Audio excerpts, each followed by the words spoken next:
ਗੁਰਮੀਤ ਸਿੰਘ ਪਿੰਕੀ ਨੂੰ ਸਭ ਤੋਂ ਪਹਿਲਾਂ ਪੀਟੀਸੀ ਨਿਊਜ਼ ਦੀ ਕ੍ਰਾਈਮ ਰਿਪੋਰਟਿੰਗ ਟੀਮ ਨੇ ਲੱਭਿਆ। ਸਵਾਲਾਂ ਦੇ ਸਿਲਸਿਲੇ ਦੇ ਜਵਾਬ 'ਚ ਖੁਲਾਸਿਆਂ ਦੀ ਝੜੀ ਪੈਣੀ ਸ਼ੁਰੂ ਹੋਈ। ਗੁਰਮੀਤ ਸਿੰਘ ਪਿੰਕੀ ਨੇ ਜੋ ਸ਼ਿਕਾਇਤ ਪੁਲਿਸ ਨੂੰ ਦਿੱਤੀ ਹੈ ਉਹਦੇ ਵਿੱਚ ਇੱਥੋਂ ਤੱਕ ਦਾਅਵਾ ਕੀਤਾ ਗਿਆ ਹੈ ਕਿ ਸਾਬਕਾ ਡੀਜੀਪੀ ਅਤੇ ਪੱਤਰਕਾਰ ਕੰਵਰ ਸੰਧੂ ਉਸ ਨੂੰ ਲਿਖਤੀ ਰਜਿਸਟਰ ਦੇ ਵਿੱਚ ਇਹ ਦੱਸਿਆ ਕਰਦੇ ਸਨ ਕਿ ਉਹਨੇ ਮੀਡੀਆ ਸਾਹਮਣੇ ਜਾਂ ਖੁਦ ਉਹਨਾਂ ਦੇ ਕੈਮਰੇ ਦੇ ਸਾਹਮਣੇ ਕੀ ਗੱਲ ਕਰਨੀ ਹੈ, ਕਿਸ ਤੇ ਇਲਜ਼ਾਮ ਲਾਉਣਾ ਹੈ। ਸ਼ਿਕਾਇਤ ਦੇ ਪੁਆਇੰਟ ਨੰਬਰ 6 ਤੇ ਇਸ ਬਾਰੇ ਵਿਸਥਾਰ 'ਚ ਲਿਖਿਆ ਗਿਆ ਹੈ।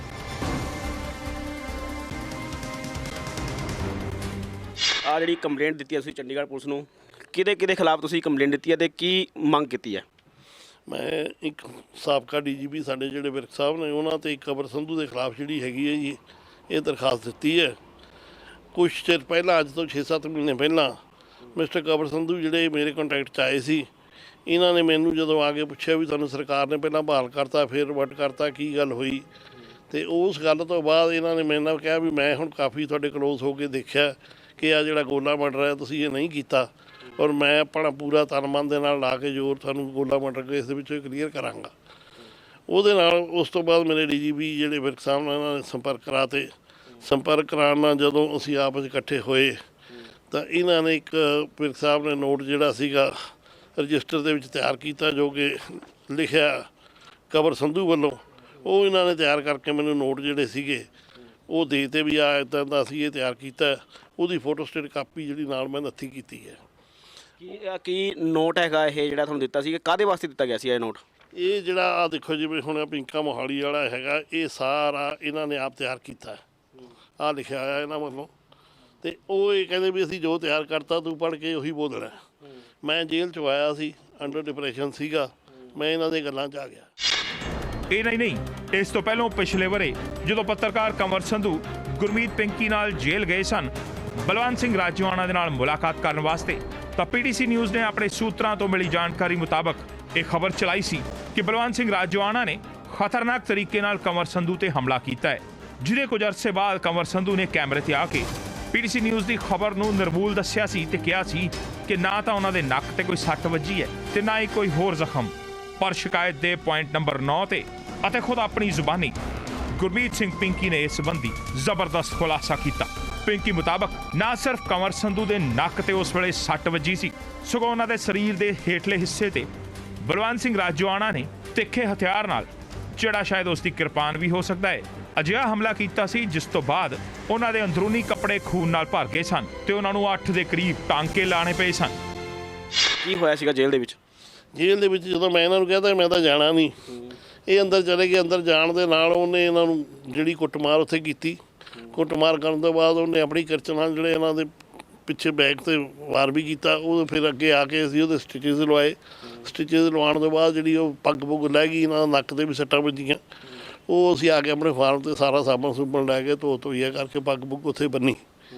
ਅਤੇ ਉਹ ਵੀ ਬਾਅਦ ਜਦੋਂ ਮੈਨੂੰ ਪਤਾ ਲੱਗਿਆ ਵੀ ਇਹਨਾਂ ਨੇ ਇੱਕੋ ਚਾਲ ਕੀਤੀ ਹੋਈ ਸੀ ਅਤੇ ਐਕਚੁਅਲੀ ਅੰਦਰ ਲਿਜਾ ਕੇ ਸੱਟਾਂ ਮੇਰੇ ਬਣਾਉਣੀਆਂ ਚਾਹੁੰਦੇ ਸੀ। ਮੈਂ ਜਦੋਂ ਅੰਦਰ ਨਹੀਂ ਗਿਆ, ਉਹਨੇ ਫਿਰ ਇਸ ਗੁੱਸੇ 'ਚ ਆ ਕੇ ਇਹਨੂੰ ਕੁੱਟਿਆ ਵੀ ਉਹ ਤਾਂ ਬਾਹਰ ਰਹਿ ਗਿਆ, ਆਇਆ ਕਿ ਉਹਨੂੰ ਲੈ ਕੇ ਤੁਸੀਂ। ਉਹ ਫਿਰ ਜਦੋਂ ਮੈਨੂੰ ਪਤਾ ਲੱਗਿਆ ਵੀ ਇਹ ਤਾਂ ਮੈਨੂੰ ਮਰਵਾਉਣ ਦੀ ਚਾਲ ਸਾਰੀ ਹੋ ਰਹੀ ਹੈ, ਉਸ ਤੋਂ ਬਾਅਦ ਕਾਫੀ ਵੱਡੇ ਜਿਹੜੇ ਕਈ ਮਾੜੇ ਬੈਡ ਐਲੀਮੈਂਟਸ ਨੇ ਉਹ ਸਾਰੇ ਵਿਰਕ ਦੇ ਘਰ ਮੈਂ ਉਹਨਾਂ ਨੂੰ 1 ਬਾਈ 1 ਜਦੋਂ ਦੇਖਿਆ, ਮੈਂ ਕਿਹਾ ਵੀ ਅੱਜ ਤੱਕ ਸਾਰੀ ਉਮਰ ਤੋਂ ਮੈਂ ਲੜਾਈ ਕੀਤੀ ਇਸ ਕੰਮ 'ਚ, ਅਤੇ ਅੱਜ ਇਹਨਾਂ ਲੋਕਾਂ ਨਾਲ ਇੱਥੇ ਜੇ ਮੈਨੂੰ ਇਹ ਜੋੜ ਰਹੇ ਨੇ ਅਤੇ ਫਿਰ ਇਹ ਤਾਂ ਬਹੁਤ ਗਲਤ ਗੱਲ ਹੋ ਰਹੀ ਹੈ।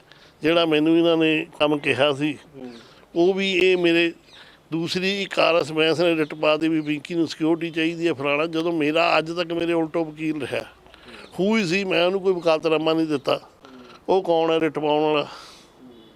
ਇਸ ਲਈ ਇਹਨਾਂ ਨੇ ਸਾਰਾ ਗੁੰਮਰਾਹ ਕਰਕੇ, ਕਿਉਂਕਿ ਲੜਾਈ ਤਾਂ ਵਿਰਕ ਦੀ ਅਤੇ ਵੱਡੇ ਅਫਸਰਾਂ ਦੀ ਇਹਨਾਂ ਦੀ ਆਪਸ 'ਚ ਉਹਨਾਂ ਨੂੰ, ਮੈਂ ਤਾਂ ਉਦੋਂ ਅੰਦਰ ਸੀਗਾ, ਉਹਨਾਂ ਨੇ ਇਹਨੂੰ ਗ੍ਰਿਫਤਾਰ ਵਗੈਰਾ ਕਰਾਇਆ ਨਾ ਕਰਾਇਆ, ਅੰਦਰੋਂ ਇਹਨਾਂ ਦੀ ਆਪਸ 'ਚ ਲੜਾਈ ਸੀਗੀ। ਇਹ ਲੜਾਈ ਦੇ ਵਿੱਚ ਮੈਨੂੰ ਮੁੱਦਾ ਬਣਾ ਕੇ ਇਹ ਜੋ ਆ ਸਾਰੇ ਨੋਟ ਇਹਨਾਂ ਨੇ ਤਿਆਰ ਕੀਤੇ ਨੇ, ਮੈਂ ਰਜਿਸਟਰ ਨਾਲ ਨੱਥੀ ਕਰਤਾ। ਅਸਲ ਰਜਿਸਟਰ ਲੋੜ ਪੈਣ 'ਤੇ ਮੈਂ ਦਿਖਾ ਸਕਦਾ। ਤਾਂ ਉਹ ਸਾਰੀ ਜਦੋਂ ਮੈਂ ਸਮਝਿਆ ਵੀ ਇਹ ਤਾਂ ਇੱਕ ਚਾਲ ਹੋ ਰਹੀ ਹੈ, ਗਿਣੀ ਮਿੱਥੀ ਸਾਜ਼ਿਸ਼ ਦੇ ਵਿੱਚ ਮੈਨੂੰ ਇਹ ਫਸਾਇਆ ਜਾ ਰਿਹਾ। ਚੇਤਾ ਕਰਾ ਦਈਏ ਕਿ ਇਸ ਤੋਂ ਪਹਿਲਾਂ ਗੁਰਮੀਤ ਪਿੰਕੀ ਕੰਵਰ ਸੰਧੂ ਦੇ ਨਾਲ ਇੱਕ ਐਸੀ ਇੰਟਰਵਿਊ 'ਚ ਨਜ਼ਰ ਆਇਆ ਸੀ ਜਿਸ 'ਚ ਖਾਸੇ ਸਨਸਨੀਖੇਜ਼ ਖੁਲਾਸਿਆਂ ਦਾ ਦਾਅਵਾ ਕੀਤਾ ਗਿਆ ਸੀ। ਪਰ ਹੁਣ ਪਿੰਕੀ ਦਾ ਦਾਅਵਾ ਹੈ ਕਿ ਉਹ ਸਾਰੀ ਦੀ ਸਾਰੀ ਇੰਟਰਵਿਊ ਉਸ ਨੂੰ ਇੱਕ ਰਜਿਸਟਰ ਦੇ ਵਿੱਚ ਲਿਖਤੀ ਨੋਟਿਸ ਦੇ ਕੇ ਉਸ ਤੋਂ ਬੁਲਵਾਈ ਗਈ ਸੀ। ਇਹ ਭਰੋਸਾ ਉਹਦੇ ਖਿਲਾਫ ਚੱਲਦੇ ਕੇਸ ਜਿਹੜੇ ਬਹੁਤੇ ਤੌਰ ਤੇ ਮਨੁੱਖੀ ਅਧਿਕਾਰ ਵਕੀਲਾਂ ਜਾਂ ਫਿਰ ਧਰਮ ਖਿਆਲੀ ਸਿੱਖਾਂ ਵੱਲੋਂ ਕੀਤੇ ਗਏ ਨੇ ਉਹ ਵਾਪਸ ਮੁੜਵਾ ਲਏ ਜਾਣਗੇ। ਸੀਡੀਆਂ ਜਿਹੜੀਆਂ ਆਈਆਂ ਗਈਆਂ ਤੁਹਾਡੀਆਂ ਨੈੱਟ ਤੇ ਪਈਆਂ ਗਈਆਂ, ਕਮਲ ਸੰਧੂ ਦੇ ਨਾਲ ਇੰਟਰਵਿਊ ਹੋਈ ਹੈ, ਉਹ ਕਿਸ ਤਰੀਕੇ ਨਾਲ ਰਿਕਾਰਡ ਹੋਈਆਂ, ਇਹਦੇ ਬਾਰੇ ਤੁਸੀਂ ਪ੍ਰੋਪਰ ਜਾਣਕਾਰੀ ਦਿਓ। ਦੇਖੋ ਆਹ ਰਜਿਸਟਰ ਤੁਹਾਡੇ ਕੋਲ ਸਾਰਾ ਮੈਂ ਜਿਹੜਾ ਨਾਲ ਪ੍ਰੋਪਰ ਨੱਥੀ ਕਰਤਾ, ਉਹ ਵਿਰਕ ਨੇ ਬਹਿ ਕੇ ਨੋਟ ਬਣਵਾਏ ਇਹਨਾਂ ਕੋਲੋਂ ਤੇ ਇਹਨੇ ਬਣਾਏ। ਬਣਾ ਕੇ ਜਿਹੜੀ ਪਹਿਲੀ ਗੱਲ ਫਸਟ ਆਫ ਆਲ ਸੀਗੀ ਉਹ ਗੋਲਾ ਮਰਡਰ ਕੇਸ ਤੱਕ ਸੀਮਿਤ ਸੀਗੀ। ਉਸ ਤੋਂ ਬਾਅਦ ਫੇਰ ਹੋਰ ਕਰਨ ਤੋਂ 6 ਸੀਡੀਆਂ ਬਣ ਗਈਆਂ। ਮੈਂ ਇਹਨਾਂ ਨੂੰ ਕਿਹਾ ਵੀ ਗੱਲ ਹੈ ਆਪਣਾ ਜਿਹੜਾ ਲੈਵਲ ਸੀਗਾ ਉਹ ਸਿਰਫ ਗੋਲਾ ਮਰਡਰ ਤੱਕ ਹੀ ਸੀਗਾ, ਜੋ ਕਿ ਮੈਂ ਨਹੀਂ ਕੀਤਾ। ਉਸ ਤੋਂ ਬਾਅਦ ਜਿਹੜੀ ਅਗਲੀ ਗੱਲ ਹੈਗੀ ਹੈ, ਇਹ ਜਦੋਂ ਮੈਨੂੰ ਕਹੀ ਨਹੀਂ ਅਸੀਂ ਸਾਰਾ ਕਲੀਅਰ ਕਰਾਂਗੇ, ਕਲੀਅਰ 8ਵੇਂ ਮਹੀਨੇ 6ਵੇਂ ਜੂਨ ਮਹੀਨੇ ਤੋਂ 2015 ਤੋਂ ਲੈ ਕੇ 2015 ਖਤਮ ਹੋ ਗਿਆ, ਫਰਵਰੀ 16 ਆ ਗਈ, ਅੱਜ ਤੱਕ ਇਹਨਾਂ ਨੇ ਉਹ ਨੈੱਟ ਤੇ ਪਾਉਣ ਤੋਂ ਆਪਣੇ ਪੈਸੇ ਕਵਰ ਸੰਧੂ ਉਹ ਪੈਸੇ ਬਾਹਰੋਂ ਇਕੱਠੇ ਉਸ ਬੇਸ ਤੇ ਵੀ ਮੈਂ ਆਹ ਕਰਾਤਾ ਜੀ, ਮੈਂ ਆਹ ਕਰਾਤਾ, ਕੀ ਕਰਾਤਾ ਉਹਨੇ? ਠੀਕ ਹੈ, ਉਹ ਆਪਣੇ ਪੈਸੇ ਬਾਹਰੋਂ ਫੰਡਸ ਇਕੱਠੇ ਕਰਨ ਦੇ ਚੱਕਰ 'ਚ ਤੇ ਆਹ ਸਾਰਾ ਕੁਝ ਜੋ ਕੁਝ ਉਹਨਾਂ ਨੇ ਐਡਾ ਵੱਡਾ ਇਸ਼ੂ ਬਣਾ ਕੇ ਰੱਖਤਾ।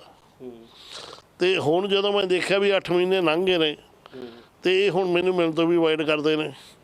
ਉਸ ਤੋਂ ਬਾਅਦ ਫਿਰ ਮੈਂ ਦੇਖਿਆ ਵੀ ਇਹ ਸਾਰਾ ਇਹਨਾਂ ਨੇ ਮੈਨੂੰ ਗੁੰਮਰਾਹ ਕੀਤਾ। ਗੁੰਮਰਾਹ ਕਰਨਾ ਜੋ ਕੁਝ ਹੋਇਆ, ਮੈਂ ਉਹ ਇੱਕ ਨਵੀਂ ਐਪਲੀਕੇਸ਼ਨ ਦੇ ਦਿੱਤੀ, ਉਹਦੀ ਤਫਤੀਸ਼ ਹੋ ਰਹੀ ਹੈ। ਉਸ ਤੋਂ ਬਾਅਦ ਮੈਂ ਕੋਰਟ ਦੇ ਵਿੱਚ ਜਾ ਕੇ ਜੋ ਸਾਰੀ ਗੱਲ ਕਲੀਅਰ ਕਰੂੰਗਾ। ਕਿਸ ਤਰ੍ਹਾਂ ਦਾ ਤੁਹਾਨੂੰ ਇਹਨਾਂ ਤੋਂ ਹੋਏਗਾ ਡਰ ਹੈਗਾ ਕੀ ਤੁਸੀਂ ਕੰਪਲੇਂਟ 'ਚ ਕੀ ਮੰਗ ਕੀਤੀ ਹੈਗੀ? ਦੇਖੋ ਇਹ ਜਿੰਨੇ ਬੈਡ ਐਲੀਮੈਂਟਸ ਹੈਗੇ ਨੇ ਇਹਨਾਂ ਸਾਰਿਆਂ ਨੂੰ ਪਤਾ ਹੈ ਕਿ ਮੈਂ ਗੋਲਾ ਮਰਡਰ 'ਚ ਮੇਰਾ ਕੋਈ ਸੰਬੰਧ ਨਹੀਂ। ਇਹ ਸਾਰੇ ਮਾੜੇ ਲੋਕ ਨੇ ਜਿਹੜੇ ਅੱਤਵਾਦੀਆਂ ਨੇ, ਇਹਨਾਂ ਦੇ ਸੰਬੰਧ ਨੇ ਉਹ ਮੈਂ ਇਕੱਲਾ ਬਾਈ ਨੇਮ ਲਿਖਿਆ।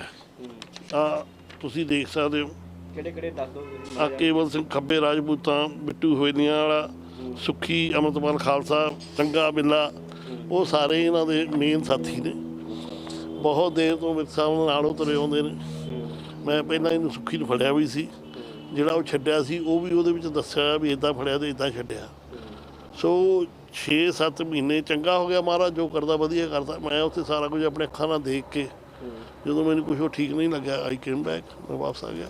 ਇਸ ਪੂਰੇ ਮਾਮਲੇ 'ਚ ਸਾਬਕਾ ਡੀਜੀਪੀ SS ਵਿਰਕ ਦਾ ਕਹਿਣਾ ਹੈ ਕਿ ਅਜਿਹੀਆਂ ਗੱਲਾਂ ਦੀ CBI ਜਾਂਚ ਹੋਣੀ ਚਾਹੀਦੀ ਹੈ। ਦੇਖੋ ਕੈਟ ਕਿਹਦਾ ਸੀ, ਉਹ ਮੇਰਾ ਨਹੀਂ ਸੀ, ਮੇਰੇ ਕੋਲ ਉਹਨੇ ਕਦੇ ਵੀ ਇਸ ਤਰ੍ਹਾਂ ਕੰਮ ਨਹੀਂ ਕੀਤਾ ਜੀ।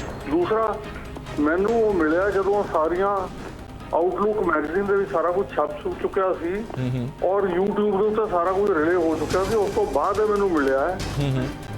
ਮੈਨੂੰ ਮਿਲ ਕੇ ਇਹਨੇ ਕਿਹਾ ਜੀ ਵੀ ਮੇਰੀ ਜ਼ਮੀਰ ਜਾਗ ਪਈ ਸੀ ਜਿਹਦੇ ਕਰਕੇ ਮੈਂ ਸਾਰਾ ਕੁਝ ਬੋਲਿਆ ਔਰ ਮੇਰੀ ਇਮਦਾਦ ਕਰੋ। ਮੈਂ ਇਹਨੂੰ ਕਦੇ ਦੇਖਿਆ ਵੀ ਕਾਕਾ ਜੋ ਤੂੰ ਬੋਲਣਾ ਸੀ ਬੋਲ ਦਿੱਤਾ, ਕੋਈ ਕੀ ਇਮਦਾਦ ਕਰ ਸਕਦਾ, ਪਰ ਇਹਨਾਂ ਤਾਂ ਠੀਕ ਹੈ ਤੇਰੇ ਦਿਲ ਤੇ ਕੋਈ ਪਾਰ ਹੋਣੇ ਆ।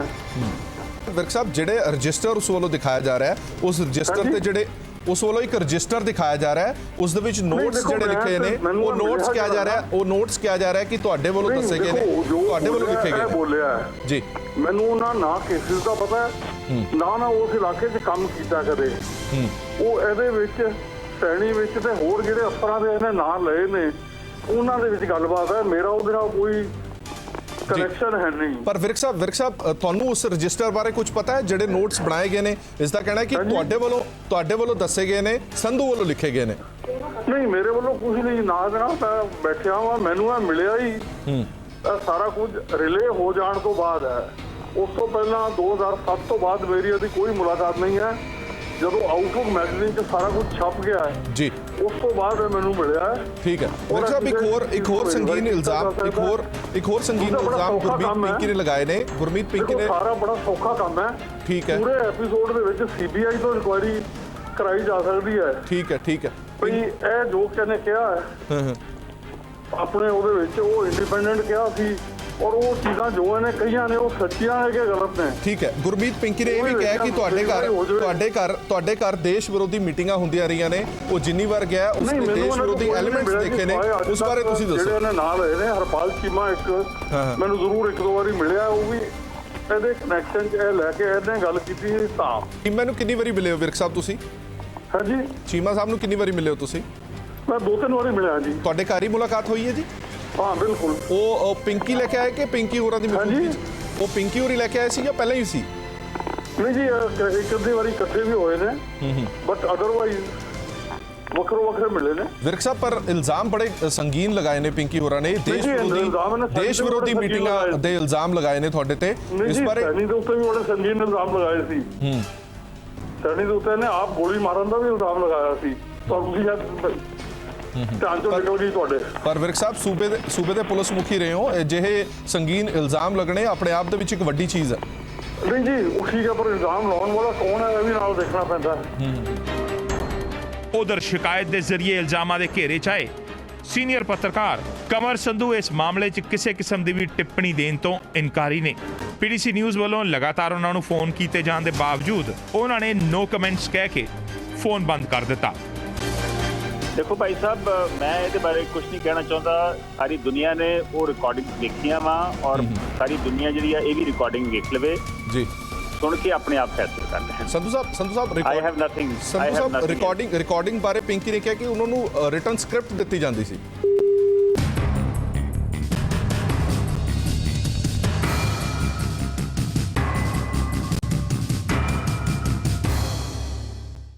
ਜੇ ਇਸ ਮਾਮਲੇ ਦੇ ਪਿਛੋਕੜ ਤੇ ਥੋੜੀ ਜੀ ਨਜ਼ਰ ਪਾਈ ਜਾਏ ਤੇ ਚੇਤਾ ਕਰਾ ਦਈਏ ਕਿ ਪਿੰਕੀ ਨੂੰ ਜਦੋਂ ਜੇਲ੍ਹ ਚੋਂ ਨਿਕਲਣ ਤੋਂ ਬਾਅਦ ਨੌਕਰੀ ਵਾਪਸ ਮਿਲੀ ਸੀ ਤਾਂ ਉਸ ਦਾ ਖਾਸਾ ਵਿਰੋਧ ਹੋਇਆ ਸੀ।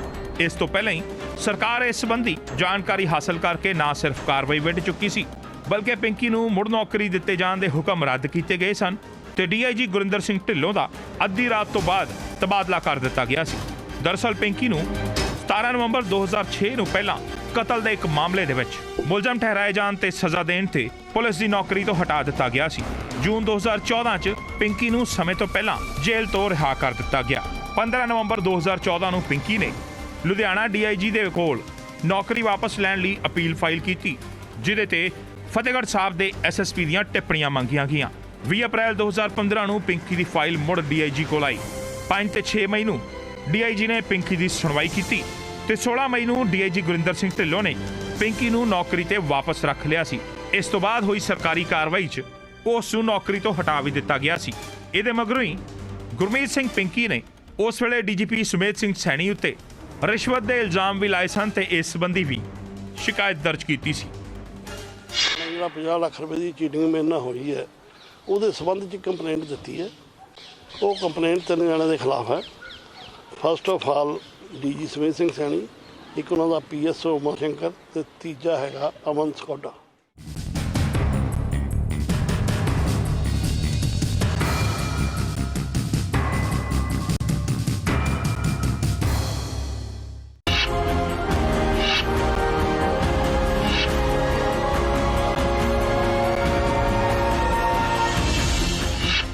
ਪੰਜਾਬ ਪੁਲਿਸ ਦੇ ਸਾਬਕਾ ਇੰਸਪੈਕਟਰ ਗੁਰਮੀਤ ਸਿੰਘ ਪਿੰਕੀ ਵੱਲੋਂ ਖੁਲਾਸਿਆਂ ਜਾਂ ਇਲਜ਼ਾਮਬਾਜ਼ੀਆਂ ਦਾ ਦੌਰ ਜਾਰੀ ਹੈ।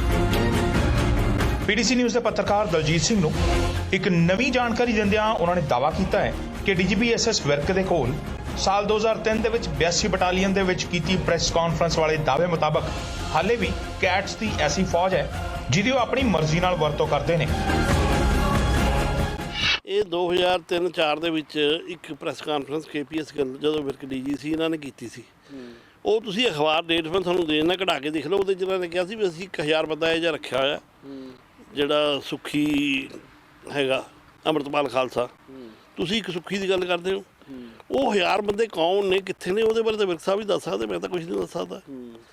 ਜਿਹੜੇ ਬੰਦੇ ਜਲੰਧਰ ਜੋ ਕਰਦੇ ਰਹੇ ਨੇ ਕਰਤੂਤਾਂ ਉਹ ਮੈਂ ਤੁਹਾਨੂੰ ਦੱਸ ਦੂੰਗਾ ਸਾਰੀਆਂ।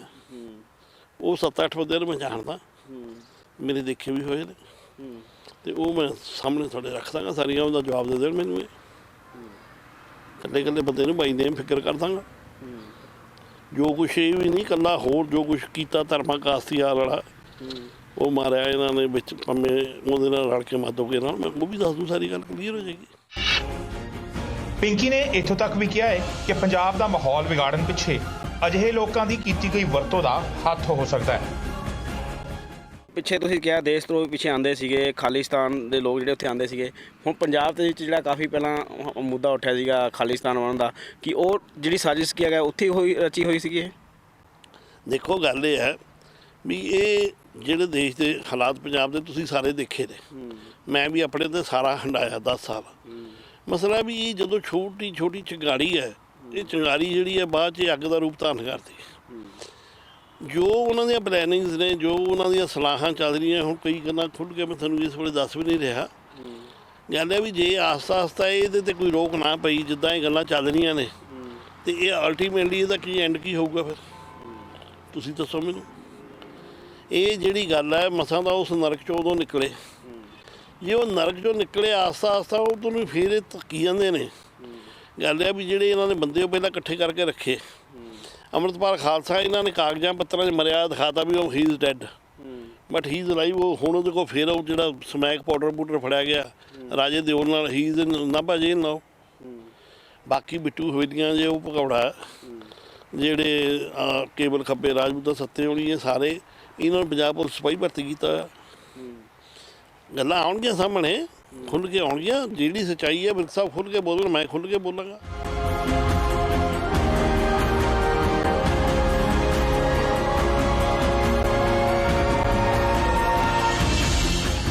ਜਦੋਂ ਗੁਰਮੀਤ ਸਿੰਘ ਪਿੰਕੀ ਵੱਲੋਂ ਕੀਤੇ ਜਾ ਰਹੇ ਇਹਨਾਂ ਦਾਅਵਿਆਂ ਤੇ ਸਾਬਕਾ ਡੀਜੀਪੀ ਵੱਲੋਂ ਸੀਬੀਆਈ ਜਾਂਚ ਦੀ ਮੰਗ ਦੀ ਗੱਲ ਕੀਤੀ ਗਈ ਤਾਂ ਪਿੰਕੀ ਦਾ ਕਹਿਣਾ ਸੀ ਕਿ ਸੀਬੀਆਈ ਜਾਂਚ ਦੀ ਮੰਗ ਅਸਲ 'ਚ ਉਹ ਕਰਨਾ ਚਾਹੁੰਦੇ ਨੇ, ਕਿਉਂਕਿ ਜੇ ਪੰਜਾਬ ਪੁਲਿਸ ਤੇ ਚੰਡੀਗੜ੍ਹ ਪੁਲਿਸ ਦੀ ਜਾਂਚ ਠੀਕ ਨਤੀਜੇ ਨਹੀਂ ਦਿੰਦੀ ਤਾਂ ਉਹ ਖੁਦ ਸੀਬੀਆਈ ਕੋਲ ਜਾਣਗੇ। ਗੁਰਮੀਤ ਸਿੰਘ ਪਿੰਕੀ ਦਾ ਇੱਥੋਂ ਤੱਕ ਦਾਅਵਾ ਹੈ ਕਿ ਉਹ ਰਜਿਸਟਰ ਤੇ ਦਿੱਤੀ ਹੋਈ ਲਿਖਾਈ ਤੇ ਖੂਨ ਨਾਲ ਭਿੱਜੇ ਕੱਪੜਿਆਂ ਦੀ ਫੋਰੈਂਸਿਕ ਜਾਂਚ ਤੱਕ ਦੇ ਲਈ ਤਿਆਰ ਨੇ, ਤੇ ਜੇ ਚਾਹਣ ਤੇ ਐਸਐਸ ਵਿਰਕ ਜਾਂ ਪੱਤਰਕਾਰ ਕਮਰ ਸੰਧੂ ਉਹਨਾਂ ਦੇ ਨਾਲ ਸਟੂਡੀਓ 'ਚ ਬਹਿ ਕੇ ਆਮਣੇ ਸਾਹਮਣੇ ਗੱਲਬਾਤ ਵੀ ਕਰ ਸਕਦੇ ਨੇ। ਡੀਜੀਪੀ ਜੋ ਹੈ ਐਸ ਵਿਰਕ, ਉਹਨਾਂ ਦਾ ਕਹਿਣਾ ਹੈ ਕਿ ਪੂਰੇ ਮਾਮਲੇ ਦੀ ਜਿਹੜੀ ਹੈਗੀ ਸੀਬੀਆਈ ਦੀ ਇਨਕੁਆਇਰੀ ਕਰਾ ਦਿੱਤੀ ਹੈ ਤਾਂ ਕਿ ਜਿਹੜਾ ਸੱਚਾਈ ਸਾਹਮਣੇ ਆਏ। ਤੁਹਾਡਾ ਕੀ ਇਹਦੇ ਉੱਪਰ ਕੀ ਪ੍ਰਤੀਕਿਰਿਆ? ਦੇਖੋ, ਮੈਂ ਪਹਿਲਾਂ ਜੋ ਆਈਜੀ ਯੂਟੀ ਨੂੰ ਦਿੱਤੀ ਹੈ ਉਹ ਵਿਦਿਨ 5 ਡੇਜ਼ 6 ਡੇਜ਼ ਦੇ ਵਿੱਚ ਕੰਪਲੀਟ ਹੋ ਜਾਏਗੀ। ਉਸ ਤੋਂ ਬਾਅਦ ਮੈਂ ਖੁਦ ਇੱਕ ਰਿਟ ਹਾਈ ਕੋਰਟ 'ਚ ਪਾਊਂਗਾ ਜਿਹਦੇ ਵਿੱਚ ਮੈਂ ਸੀਬੀਆਈ ਦੀ ਪ੍ਰੋਬ ਮੰਗਾਂਗਾ, ਔਰ ਇਹ ਸੀਬੀਆਈ ਦੀ ਪ੍ਰੋਬ ਵਿਰਕ ਸਾਹਿਬ ਨੇ ਕੀ ਕਰਾਉਣੀ ਮੈਂ ਕਰਾਊਂਗਾ, ਤੇ ਜੋ ਗੱਲ ਸਾਰੀ ਫਿਰ ਸਾਹਮਣੇ ਆ ਜਾਏਗੀ। ਹੁਣ ਕਈ ਗੱਲਾਂ ਜਿਹੜੀਆਂ ਇੰਨੀਆਂ ਡਿਟੇਲ 'ਚ ਖੁੱਲ੍ਹ ਕੇ ਇਸ ਵੇਲੇ ਮੈਂ ਤੁਹਾਨੂੰ ਨਹੀਂ ਦੱਸ ਰਿਹਾ, ਉਹ ਸਾਰੀ ਡਿਟੇਲ ਮੈਂ ਸੀਬੀਆਈ ਨੂੰ ਦਊਂਗਾ, ਜੋ ਫੈਕਟਸ ਦੇ ਸਾਹਮਣੇ ਆ ਜਾਣਗੇ। ਉਹ ਕਹਿ ਰਹੇ ਜੀ ਇਹਨੇ ਵਿਰਕ ਸਾਹਿਬ ਨੇ ਵੀ ਉਹ ਬੇਦੀ ਦੇ ਜੀ ਸੈਣੀ ਤੇ, ਦੇਖੋ ਮੇਰੀ ਗੱਲ ਸੁਣੋ, ਜੋ ਤੁਸੀਂ ਲਿਖਿਆ ਉਹ ਰਜਿਸਟਰ ਆ ਪਿਆ, ਠੀਕ ਹੈ ਨਾ, ਉਹ ਜੋ ਕੁਝ ਤੁਸੀਂ ਲਿਖਿਆ ਮੈਂ ਉਹ ਪੜ੍ਹ ਕੇ ਬੋਲੀ ਗਿਆ, ਮੈਂ ਕਿਸੇ ਨੂੰ ਕੀ ਕਿਹਾ, ਠੀਕ ਹੈ ਨਾ। ਹੁਣ ਜਿਹੜੀ ਅਸਲੀਅਤ ਹੈ ਉਹ ਤੁਹਾਨੂੰ ਤਕਰੀਬਨ ਮੈਂ 90-92 ਤੋਂ ਲੈ ਕੇ 2007 ਤੱਕ ਸਾਰੀ ਕਲੀਅਰ ਕਰਾਂਗਾ ਵੀ ਕੀ ਕੀ ਕੁਛ ਹੋਇਆ, ਕਿਹਨੇ ਕਿਹਨੇ ਕੀਤਾ, ਕੌਣ ਕੌਣ ਸੀ। ਇਹਨਾਂ ਸਾਰੀਆਂ ਗੱਲਾਂ ਦੌਰਾਨ ਗੁਰਮੀਤ ਸਿੰਘ ਪਿੰਕੀ ਨੇ ਇਹ ਵੀ ਦਾਅਵਾ ਕੀਤਾ ਹੈ ਕਿ ਉਹਨਾਂ ਨੇ ਹਾਲੇ ਹਰ ਗੱਲ ਖੁੱਲ੍ਹ ਕੇ ਨਹੀਂ ਦੱਸੀ ਤੇ ਉਹਨਾਂ ਕੋਲ ਹਾਲੇ ਬਹੁਤ ਸਾਰੀਆਂ ਐਸੀਆਂ ਜਾਣਕਾਰੀਆਂ ਨੇ ਜਿਹੜੀਆਂ ਉਹ ਆਉਂਦੇ ਸਮੇਂ 'ਚ ਲੋਕਾਂ ਸਾਹਮਣੇ ਨਸ਼ਰ ਕਰਨਗੇ। ਪਰ ਹੁਣ ਸਵਾਲ ਇਹ ਉੱਠਦਾ ਹੈ ਕਿ ਪਿੰਕੀ ਦੇ ਇਹਨਾਂ ਦਾਅਵਿਆਂ ਦੇ ਪਿੱਛੇ ਅਸਲ ਤੱਥ ਕੀ ਨੇ। ਪੱਤਰਕਾਰ ਤੇ ਫੋਰੈਂਸਿਕ ਮਾਹਰਾਂ ਤੋਂ ਲੈ ਕੇ ਸੀਨੀਅਰ ਪੁਲਿਸ ਅਫਸਰ ਇਹ ਮੰਨਦੇ ਨੇ ਕਿ ਪਹਿਲੇ ਅਤੇ ਹੁਣ ਵਾਲੇ ਪਿੰਕੀ ਦੇ ਵਿੱਚ ਜਿਹੜਾ ਆਪਸੀ ਟਕਰਾਅ ਵਾਲੀ ਬਿਆਨਬਾਜ਼ੀ ਹੈ ਤੇ ਜਿਨ੍ਹਾਂ ਲੋਕਾਂ ਦੇ ਇਸ ਮਾਮਲੇ 'ਚ ਨਾਮ ਆ ਰਹੇ ਨੇ, ਉਹਨਾਂ ਸਾਰਿਆਂ ਦੀ ਇਸ ਮਸਲੇ ਦੇ ਉੱਤੇ ਕਿਸੇ ਆਜ਼ਾਦ ਏਜੰਸੀ ਵੱਲੋਂ ਵਿਸਥਾਰ ਜਾਂਚ ਹੋਣੀ ਜ਼ਰੂਰੀ ਹੈ, ਤਾਂ ਹੀ ਮਾਮਲੇ 'ਚ ਦੁੱਧ ਦਾ ਦੁੱਧ ਤੇ ਪਾਣੀ ਦਾ ਪਾਣੀ ਹੋ ਸਕੇਗਾ।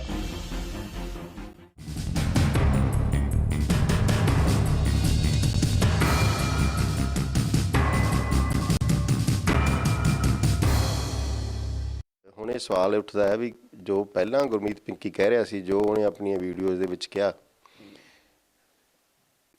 ਕਮਰ ਸੰਧੂ ਨੂੰ ਜਿਹੜੀਆਂ ਇੰਟਰਵਿਊ ਦਿੱਤੀਆਂ, ਸਿਰਫ ਉਹ ਨਹੀਂ, ਉਸ ਤੋਂ ਬਾਅਦ ਜਿਹੜੀਆਂ ਬਾਕੀ ਮੀਡੀਆ ਨੂੰ ਵੀ ਉਹਨੇ ਬੜੀਆਂ ਲੰਮੀਆਂ ਚੌੜੀਆਂ ਇੰਟਰਵਿਊ ਦਿੱਤੀਆਂ। 1.5 ਘੰਟਾ 2-2 ਘੰਟੇ ਉਹਨੇ ਟਾਕ ਸ਼ੋਅ ਕੀਤੇ ਨੇ ਵਿਦੇਸ਼ਾਂ ਦੇ ਵਿੱਚ ਦੇ ਜਿਹੜੇ ਪ੍ਰਵਾਸੀ ਰੇਡੀਓ ਹੈਗੇ ਨੇ ਉਹਨਾਂ 'ਤੇ। ਹੁਣ ਉਹ ਜਿਹੜਾ ਐਲੀਗੇਸ਼ਨ ਲਾਇਆ ਉਹਨੇ ਐਸਐਸ ਵਿਰਕ ਤੇ ਕਮਰ ਸੰਧੂ ਕਿ ਉਹਨੂੰ ਟਿਊਟਰ ਕੀਤਾ ਗਿਆ ਤੇ ਉਹਨੂੰ ਲਾਲਚ ਦੇ ਕੇ ਜਾਂ ਝਾਂਸਾ ਦੇ ਕੇ ਉਹਦੇ ਕੋਲੋਂ ਇਹ ਜਿਹੜੀਆਂ ਕਰਵਾਈਆਂ ਗਈਆਂ, ਤੇ ਉਹਦੇ 'ਚ ਬੜੇ ਸਵਾਲ ਉੱਠਦੇ ਨੇ ਕਿ ਕੀ ਇਹ ਹੁਣ ਸੱਚ ਬੋਲਿਆ ਕਿ ਪਹਿਲਾਂ ਸੱਚ ਬੋਲਿਆ ਸੀ। ਸੋ ਇਸ ਕਰਕੇ ਇਹਦਾ ਇੱਕਦਮ ਨਿਰਤਾਰਾ ਕਰਨਾ ਤਾਂ ਸਾਨੂੰ ਔਖਾ ਹੈ। ਕੋਈ ਇਹਦੀ ਪ੍ਰੋਬ ਹੋਵੇ, ਜਾਂਚ ਹੋਵੇ, ਕੋਈ ਨਿਰਪੱਖ ਫੇਰ ਹੀ ਹੋ ਸਕਦਾ ਹੈ। ਪਰ ਇੱਕ ਗੱਲ ਹੈਗੀ ਹੈ ਕਿ ਉਹ ਖੁਦ ਕੰਟਰੋਵਰਸ਼ੀਅਲ ਸ਼ਖਸ ਹੈਗਾ, ਖੁਦ ਉਹ ਕੈਟ ਰਿਹਾ ਹੈ, ਖੁਦ ਹੀ ਉਹ ਕਨਵਿਕਟ ਵੀ ਹੈਗਾ, ਮਤਲਬ ਉਹਦੇ ਮਰਡਰ ਕੇਸ ਦੇ ਵਿੱਚ ਕਨਵਿਕਟ ਹੈਗਾ ਉਹ, ਅਤੇ ਉਹ ਕਿੰਨੀ ਕੁ ਇੰਟੈਗਰਿਟੀ ਹੈ ਉਹ ਵੀ ਇੱਕ ਸਵਾਲ ਹੈਗਾ। ਅਤੇ ਪਰ ਇਹ ਹੈਗਾ ਕਿ ਜੇ ਕੋਈ ਬੰਦਾ ਜਦੋਂ ਪਹਿਲਾਂ ਜਿਹੜੇ ਦੋਸ਼ ਲਾਏ ਸੀ ਉਹਨਾਂ ਦੀ ਚਰਚਾ ਹੋਈ, ਉਹਨਾਂ ਦੇ ਇਨਕੁਆਇਰੀ ਦੀ ਡਿਮਾਂਡ ਹੋਈ ਬੜੇ ਸੈਕਸ਼ਨ ਵੱਲੋਂ, ਅਤੇ ਜੇ ਹੁਣ ਦੋਸ਼ ਲਾਏ ਆ ਤਾਂ ਇਹਨਾਂ ਦੇ ਵੀ ਕੁਦਰਤੀ ਤੌਰ 'ਤੇ ਕੁਐਸਚਨ ਉੱਠਦਾ ਹੀ ਹੈ ਵੀ ਉਹ ਜੇ ਕਹਿ ਰਿਹਾ ਤਾਂ ਕੀ ਉਹਦੇ 'ਚ ਸੱਚਾਈ ਹੈ ਕਿ ਨਹੀਂ ਹੈ, ਜਾਂ ਕਿੰਨੀ ਕੁ ਸੱਚਾਈ ਹੈ। ਇਹਦਾ ਕੋਈ ਫਿਰ ਨਿਰਪੱਖ ਏਜੰਸੀ ਕਰੇ, CBI ਕਰੇ ਜਾਂ ਕੋਈ ਪੜਤਾਲ ਹੋਵੇ ਤਾਂ ਉਹਦੇ ਸਾਹਮਣੇ ਆ ਸਕਦੇ ਆ। ਪਰ ਇਹਦੇ ਨਾਲ ਘਚੋਲਾ ਜ਼ਰੂਰ ਪੈ ਗਿਆ ਸਾਰੇ ਮਸਲੇ 'ਤੇ। ਇੱਕ ਗੱਲ ਜਿਹੜੀ ਉਹਨੇ ਕਹੀ ਹੈ ਕਿ ਮੈਨੂੰ ਉਹਨਾਂ ਨੇ ਭਰੋਸਾ ਦਿੱਤਾ ਕਿ ਤੈਨੂੰ ਜਿਹੜਾ ਕਨਵਿਕਟ ਹੋਇਆ ਜਿਹੜੇ ਕੇਸ 'ਚ ਉਹ 'ਚ ਤੈਨੂੰ ਬਰੀ ਕਰਾ ਦਾਂਗੇ। ਉਹ ਮੈਨੂੰ ਪਤਾ ਨਹੀਂ ਕਿਸ ਤਰ੍ਹਾਂ ਉਹਨੇ ਵੀ ਉਹ ਇੰਨਾ ਹੰਢਿਆ ਵਰਤਿਆ ਹੈਗਾ ਵੀ ਕਿਵੇਂ ਵਿਸ਼ਵਾਸ ਕਰ ਲਿਆ ਕਿ ਜੇ ਇੱਕ ਜਿਹਦੇ 'ਚ ਸਜ਼ਾ ਭੁਗਤ ਚੁੱਕਿਆ ਉਹ ਕੋਈ ਕੇਸ 'ਚ ਬਰੀ ਕਿਵੇਂ ਹੋ ਸਕਦਾ, ਉਹ 'ਚ ਕੇਸ 'ਚ ਮੁਕਤ ਕਿਵੇਂ ਹੋ ਸਕਦਾ। ਉਹਦਾ ਇੱਕੋ ਹੀ ਸਾਧਨ ਹੁੰਦਾ ਵੀ ਉਹ ਹਾਈ ਕੋਰਟ ਜਾਂ ਸੁਪਰੀਮ ਕੋਰਟ 'ਚ ਹੀ ਜਾ ਸਕਦਾ ਹੈ ਜੇ ਕੋਈ ਉਹਦੀ ਹੋਵੇ। ਉਹ ਵੀ ਜਾ ਚੁੱਕਿਆ ਸੀ, ਉਹਨੂੰ ਸਜ਼ਾ ਹੋ ਚੁੱਕੀ ਹੈ। ਸੋ ਇਹ ਉਹਦੀ ਗੱਲ 'ਚ ਕਿੰਨਾ ਕੁ ਵਜ਼ਨ ਹੈ, ਇਹ ਕਾਮਨ ਸੈਂਸ ਦੀ ਗੱਲ ਹੈ। ਮੈਨੂੰ ਨਹੀਂ ਮਤਲਬ ਕੋਈ ਸਮਝ ਨਹੀਂ ਆਉਂਦੀ ਵੀ ਉਹ ਕਿਉਂ ਉਹਨੇ ਕੀਤਾ ਇਹ, ਅਤੇ ਪਹਿਲਾਂ ਕਿਉਂ ਕੀਤਾ ਸੀਗਾ, ਪਹਿਲਾਂ ਵੀ ਕਿਉਂ ਕੀਤਾ ਸੀ ਐਡਾ ਵੱਡਾ ਉਹਨੇ ਸਾਰਾ ਜਿਹੜਾ ਉਹ ਡਿਸਕਲੋਜ਼ਰ ਕੀਤੇ। ਉਦੋਂ ਕੀ ਪਰਪਸ ਸੀ ਉਹਦਾ? ਉਦੋਂ ਤਾਂ ਉਹ ਸਿਰਫ ਇਹੀ ਕਹਿੰਦਾ ਸੀਗਾ ਕਿ ਮੈਨੂੰ ਜੀ ਝੂਠਾ ਫਸਾਇਆ ਇਹਨਾਂ ਨੇ ਅਤੇ ਮੈਂ ਇਸ ਕਰਕੇ ਆਪਣੀ ਅਸਲੀ ਦੱਸ ਰਿਹਾ। ਅਤੇ ਹੁਣ ਪਰਪਸ ਕੀ ਆ ਉਹਦਾ? ਇਹ ਉਹ ਵੀ ਮਤਲਬ ਸਾਡੀ ਤਾਂ ਸਮਝੋ ਬਾਹਰ ਹੈ ਵੀ ਹੁਣ ਉਹਦਾ ਕੀ ਹੈਗਾ, ਉਹ ਕੀ ਕਹਿਣਾ ਚਾਹੁੰਦਾ, ਕਰਨਾ ਕੀ ਚਾਹੁੰਦਾ ਉਹ। ਸੋ ਇਹ ਕਨਫਿਊਜ਼ਨ ਕ੍ਰੀਏਟ ਕਰਤਾ ਉਹਨੇ। ਹੋਰ ਪਹਿਲਾਂ ਵੀ ਕਨਫਿਊਜ਼ਨ ਕ੍ਰੀਏਟ ਕੀਤਾ ਸੀ ਉਹਨੇ ਸਾਰੇ 'ਚ, ਜਿਹੜਾ ਜੋ ਕੋਈ ਡਿਸਕਲੋਜ਼ਰ ਕੀਤੇ ਸੀਗੇ ਅਤੇ ਉਹਦੇ 'ਚ ਉਹਦੀ ਕੋਈ ਰਿਐਕਸ਼ਨ ਸਰਕਾਰ ਵੱਲੋਂ ਤਾਂ ਆਇਆ ਨਹੀਂ ਸੀਗਾ ਉਸ ਤਰ੍ਹਾਂ, ਜਾਂ ਸਰਕਾਰ ਨੇ ਕੋਈ ਇਨਕੁਆਇਰੀ ਤਾਂ ਮਾਰਕ ਕੀਤੀ ਨਹੀਂ ਸੀ। ਅਤੇ ਹੁਣ ਜਿਹੜੀ ਹੈ ਹੁਣ ਵੀ ਉਸੇ ਤਰ੍ਹਾਂ ਦਾ ਹੀ ਹੈਗਾ, ਸਵਾਲ ਉੱਠੇ ਨੇ। ਅਤੇ ਇਹ ਹੁਣ ਨਿਤਾਰਾ ਕਰਨਾ ਤਾਂ ਬੜਾ ਮੁਸ਼ਕਿਲ ਹੈ। ਅਤੇ ਮੈਂ ਤਾਂ ਆਪ ਚਾਹੁੰਦਾ ਵੀ ਜੇ ਇਹਦੀ ਕੋਈ ਜਿਹੜਾ ਇੱਕ ਝੋਲਾ ਪੈ ਗਿਆ ਜਿੰਨਾ, ਵੀ ਇਹਦੀ ਕੋਈ ਪ੍ਰੂਵ ਹੋ ਜਾਣੀ ਚਾਹੀਦੀ ਹੈ, ਕੋਈ CBI ਜਾਂ ਨਿਰਪੱਖ ਏਜੰਸੀ। ਪਰ ਦੇਖੋ ਪੰਜਾਬ ਪੁਲਿਸ ਦੀ ਜਿਹੜੀ ਪ੍ਰੋਬ ਹੈ ਉਹਦੇ 'ਤੇ 100 ਉਂਗਲਾਂ ਉੱਠਣਗੀਆਂ। ਉਹ ਹੁਣ ਜਿਵੇਂ ਉਹਨੇ ਜ਼ਿਕਰ ਕਰਤਾ ਵਿੱਚ ਉਹਦੇ ਕਿ ਜਿਹੜੇ ਮੌਜੂਦਾ DGP ਦੇ ਵੀ ਕੁਐਸਚਨ, ਉਹਨਾਂ ਦੀ ਜਿਹੜੀ ਨਿਰਪੱਖਤਾ ਦੇ ਵੀ ਸਵਾਲ ਉਠਾਤੇ ਉਹਨੇ, ਪਿੰਕੀ ਨੇ ਉਸ ਕੰਪਲੇਂਟ 'ਚ। ਅਤੇ ਕੁਦਰਤੀ ਤੌਰ 'ਤੇ ਹੈ ਕਿ ਜਦੋਂ ਕੋਈ ਪੁਲਿਸ ਦੀ ਪ੍ਰੋਬ ਹੋਏਗੀ ਤਾਂ ਉਹਦੇ ਸਵਾਲ ਉੱਠਣਗੇ। ਸੋ ਇਹ ਜਿਹੜੀ ਜਾਂਚ ਹੈ ਕੋਈ ਨਿਰਪੱਖ ਏਜੰਸੀ ਕਰਨੀ ਜ਼ਰੂਰ ਚਾਹੀਦੀ ਹੈ। ਦੇਖੋ ਇੱਦਾਂ ਨਹੀਂ ਛੱਡਣਾ ਚਾਹੀਦਾ ਹੁਣ ਇਹ, ਮੇਰਾ ਖਿਆਲ ਹੈ, ਕਿਉਂਕਿ ਜਿੰਨਾ ਇਹ ਘਚੋਲਾ ਪੈ ਗਿਆ, ਐਲੀਗੇਸ਼ਨ ਕਾਊਂਟਰ ਐਲੀਗੇਸ਼ਨ ਜਿੰਨੇ ਲੱਗੇ ਨੇ, ਅਤੇ ਜਿਸ ਤਰ੍ਹਾਂ ਦੇ ਸੀਰੀਅਸ ਐਲੀਗੇਸ਼ਨ ਲੱਗੇ ਨੇ ਦੋਵੇਂ ਪਾਸਿਆਂ ਦੇ ਅਫਸਰਾਂ। ਪਹਿਲਾਂ ਉਹਨੇ ਮਤਲਬ ਪਿੰਕੀ ਨੇ ਦੋਵਾਂ ਪਾਸਿਆਂ ਦੇ ਅਫਸਰਾਂ 'ਤੇ ਲਾਏ ਨੇ ਨਾ, ਪਹਿਲਾਂ ਉਧਰਲੀ ਧਿਰ 'ਤੇ ਲਾਏ ਸੀਗੇ, ਹੁਣ ਦੂਜੀ ਧਿਰ 'ਤੇ ਉਹ ਜੋ ਵਕੀਲ ਵੀ ਵਲੇਟ ਲਏ ਨੇ ਕੁਝ ਹੁਣ। ਅਤੇ ਕੁਦਰਤੀ ਤੌਰ 'ਤੇ ਇਹਦੀ ਪ੍ਰੋਬ ਹੋਵੇ, ਨਿਰਪੱਖ ਹੋਵੇ, ਅਤੇ ਕਿਸੇ ਨਿਰਪੱਖ ਏਜੰਸੀ ਤੋਂ ਹੋਵੇ ਤਾਂ ਮੇਰਾ ਖਿਆਲ ਹੈ ਕਿ ਸੱਚ ਸਾਹਮਣੇ ਆਉਣਾ ਹੀ ਚਾਹੀਦਾ। ਕੁਝ ਹੀ ਮਹੀਨਿਆਂ ਦੇ ਫਰਕ ਤੇ ਆਏ ਹੋਏ ਗੁਰਮੀਤ ਸਿੰਘ ਪਿੰਕੀ ਦੇ ਬਿਆਨ ਆਖਰ ਕੀ ਜ਼ਾਹਰ ਕਰਦੇ ਨੇ? ਪਿੰਕੀ ਦੇ ਅੰਦਰ ਕੀ ਲੁਕਿਆ ਹੈ ਇਹ ਤਾਂ ਉਹ ਖੁਦ ਜਾਣਦਾ ਹੈ, ਪਰ ਇਹਨਾਂ ਬਿਆਨਾਂ ਜ਼ਰੀਏ ਇਹ ਜ਼ਰੂਰ ਸਾਫ਼ ਹੋ ਗਿਆ ਕਿ ਸਿੱਖ ਨੌਜਵਾਨਾਂ ਦੇ ਕਤਲਾਂ ਦੇ ਮਾਮਲਿਆਂ 'ਚ ਇਨਸਾਫ ਨਾਲੋਂ ਜ਼ਿਆਦਾ ਬਹੁਤ ਸਾਰੇ ਲੋਕਾਂ ਨੂੰ ਇਨਸਾਫ ਦਿਵਾਉਣ ਦੀ ਖੇਡ ਖੇਡਣੀ ਬਹੁਤੀ ਮਾਫਕ ਆ ਰਹੀ ਹੈ। ਬਾਵਜੂਦ ਇਸ ਦੇ ਕਿ ਇਸ ਖੇਡ ਨਾਲ ਆਪਣੇ ਧੀਆਂ ਪੁੱਤ ਗਵਾ ਚੁੱਕੇ ਮਾਪਿਆਂ ਦੇ ਵਾਸਤੇ ਉਹ ਮਾਨਸਿਕ ਤੇ ਵਿੱਤੀ ਤਸ਼ੱਦਦ ਪਹਿਲੇ ਨਾਲੋਂ ਕਈ ਗੁਣਾ ਵੱਧ ਜਾਂਦਾ ਹੈ। ਇਹ ਜਾਣਦੇ ਸਮਝਦੇ ਹੋਣ ਦੇ ਬਾਵਜੂਦ ਲੋਕ ਸੁਰਖੀਆਂ ਬਟੋਰਨ ਜਾਂ ਚਰਚਾਵਾਂ 'ਚ ਰਹਿਣ ਖਾਤਰ ਕਈ ਕੁਝ ਅਜਿਹਾ ਕਰ ਰਹੇ ਨੇ ਜਿਹੜਾ ਮਨੁੱਖੀ ਕਦਰਾਂ ਕੀਮਤਾਂ ਤੇ ਇਖਲਾਕ ਤੋਂ ਹੇਠਾਂ ਡਿੱਗਿਆ ਹੋਇਆ ਹੈ। ਸੋ ਜ਼ਰੂਰੀ ਹੈ ਕਿ ਪਿੰਕੀ ਦੇ ਇਹਨਾਂ ਖੁਲਾਸਿਆਂ ਬਾਰੇ ਨਾ ਸਿਰਫ ਕਿਸੇ ਵੱਡੀ ਜਾਂਚ ਏਜੰਸੀ ਲੰਬੀ ਚੌੜੀ ਪੜਤਾਲ ਕਰੇ, ਬਲਕਿ ਇਹਨਾਂ 'ਚ ਲਏ ਗਏ ਹਰ ਨਾਮ ਬਾਰੇ ਸਾਰੀ ਜਾਣਕਾਰੀ ਜਨਤਕ ਕੀਤੀ ਜਾਵੇ।